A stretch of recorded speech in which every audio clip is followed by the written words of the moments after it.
ला साया। यूं तो बनारस घाट अपनी खूबसूरती के लिए बहुत प्रचलित है, पर घाट के किनारे कई राज लिए बैठे हैं। ये कहानी शुरू होती है बनारस के घाट के पास बने ममता निवास से, जहाँ प्रिया लाल जोड़े में ममता के घर उसकी बहू बनकर आती है। आओ आओ बहू, घर को अपने पैरों से पवित्र करो। ममता घर की दहलीज पार कर ही रही होती है कि अचानक एक बहुत गंदी सी बास पूरे घर में फैल जाती है।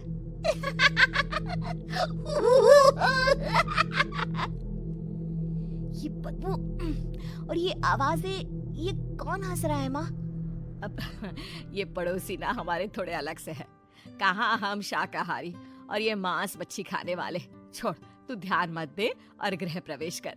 और हाँ बहू, अपनी सास की एक बात हमेशा याद रखना, इन पड़ोसियों से तो कभी बात नहीं करेगी। अच्छे लोग नहीं है ये। अपनी सास की ये बात मानेगी ना बेटा? हाँ माँ, जो आपकी मर्जी, मैं उनसे बात नहीं करूंगी। अगले दिन प्रिया अपनी पहली रसोई बनाने रसोई घर में जाती है। ये छो की बात तो नाक में जा रही है। एक काम करती हूँ, खिड़की खोल देती हूँ। प्रिया खिड़की खोलने जाती है। इतने चाले, लगता है इस खिड़की को कभी खोला ही नहीं गया। पर ऐसा क्यों? ओह, नॉन वेज की स्मेल आती होगी ना। 2 मिनट के लिए खोल लेती हूँ, फिर बंद कर दूंगी। प्रिया खिड़की खोलती है। खिड़की खोलते ही उसकी नजर सामने वाले घर की खिड़की पर पड़ती है, जहाँ एक लड़की खड़ी होती है। हाथों में मेहंदी, लाल रंग की साड़ी, बिल्कुल सजी धजी, मानो प्रिया की तरह ही वो भी नई नवेली बहू हो। वो प्रिया को देखकर मुस्कुराती है। हे भगवान, माँ ने तो इनसे बात करने को मना किया था। प्रिया फौरन ही खिड़की बंद कर देती है और तवे पर चढ़े रोटी की ओर देखने लगती है, पर वहाँ रोटी न होकर मछली पड़ी होती है। ये क्या? पहली ही रसोई में इतनी बड़ी गलती। हे भगवान, अब मैं क्या करूं? प्रिया बहुत डर जाती है और फौरन रसोई की सफाई करने और फिर सभी के लिए खाना बनाने लग जाती है। जब वो सबको खाना परोसती है, सब तो ठीक है, मैं बेकार में चिंता कर रही थी। हे भगवान, ऐसे ही बस अपनी कृपा बनाए रखना। रात के वक्त जब सब सो रहे होते हैं, तब प्रिया को पायल की आवाज सुनाई देती है, जिससे उसकी आंख खुल जाती है। ये पायल की आवाज कहाँ से आ रही है? प्रिया उठकर उस आवाज के पीछे छत की सीढ़ियों तक जाती है। तभी उसे बच्चे के रोने की आवाज आती है। प्रिया छत पर जाती है तो क्या देखती है? वही लाल साड़ी वाली लड़की अपनी गोद में एक नवजात बच्चे को घुमा घुमा कर सुला रही है। तभी प्रिया की नजर उसके पेट पर पड़ती है। ओह गॉड, ये तो प्रेग्नेंट भी है। सुनिए, बच्चा सो नहीं रहा है क्या? मैं कुछ मदद करूं? नहीं नहीं, आपके घर वालों को अच्छा नहीं लगेगा, मैं संभाल लूंगी। स्नेहा की गोद से बच्चा हाथ मारकर प्रिया की गोद में आने को छटपटाने लगता है। दोनों घर अगल बगल में बने होने के कारण प्रिया उस बच्चे को गोद में ले लेती है। प्रिया के पास आते ही वो सो जाता है। बच्चे का वो स्पर्श रात भर प्रिया भूल नहीं पाती और अगली सुबह वो छत पर कपड़े सुखा रही होती है। तभी उसे एक औरत इशारा करके बुलाती है। स्नेहा कह रही थी बाबू तुम्हारी गोद में आते ही सो गया। मैं गौरी, स्नेहा की माँ हूँ। बहू, घर आना, बाबू को खिला भी लेना।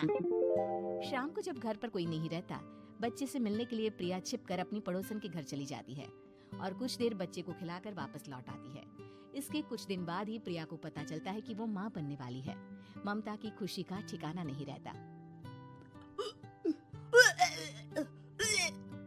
माँ जी, पता नहीं क्यों उल्टी आ रही है।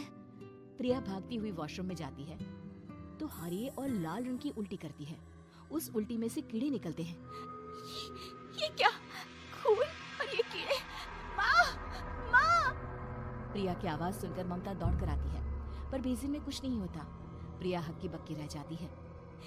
ये सब क्या हो रहा है? प्रिया घबरा जाती है और अपने कमरे में जाकर सो जाती है। डर के कारण वो इतनी थक जाती है कि उसकी आंख लग जाती है। तब उसे ऐसा लगता है उसके पेट पर मानो कोई बैठा हुआ हो। कौन हो? प्रिया के पेट पर एक 5 महीने की बच्ची बैठी हुई थी, जो बुरी तरह जली हुई थी। माँ, तुम ही मुझे लाई ना अपने पेट में? मैं तुम्हारी माँ नहीं हूँ। कौन हो तुम? माँ, देखो मैं जल गई बुरी तरह से। 6 महीने पेट में रहने को भी मुझे नहीं मिला। सहला दो ना माँ। बचाओ! बचाओ! माँ! ममता दौड़कर कमरे में आती है। प्रिया की बातें सुनकर वो सब समझ जाती है। तू कहीं बगल वाले घर में तो नहीं जाकर आई ना बहू? मुझे माफ कर दो, मैं गई थी माँ। उस घर में सब मरे हुए हैं बहू। कई साल पहले स्नेहा उस घर में बहू बनकर आई थी। कुछ ही दिन में वो एक बच्चे को जन्म देने वाली थी। पूरा घर बच्चे के आने की खुशी में खोया था कि एक दिन अचानक उस घर में आग लग गई। सब बुरी तरह जलकर मर गए। गौरी आज भी दादी बनने का इंतजार कर रही है और इसीलिए स्नेहा ने अपना अजन्मा बच्चा तुम्हारी कोख में डाल दिया। ममता ये कह रही होती है कि पीछे से उसके पैरों को एक बच्चा पकड़ लेता है। दादी, दादी। माँ, स्नेहा की गोद में यही बच्चा था। ये बच्चा कौन है फिर? तेरी मौत है।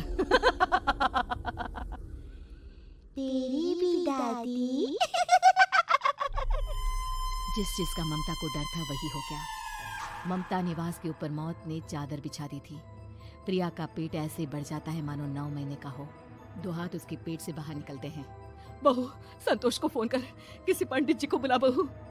प्रिया का पति भागता हुआ घर आता है। ये तो होना ही था माँ। तेरा पाप तेरे सामने आ गया तो तू सह नहीं पा रही है।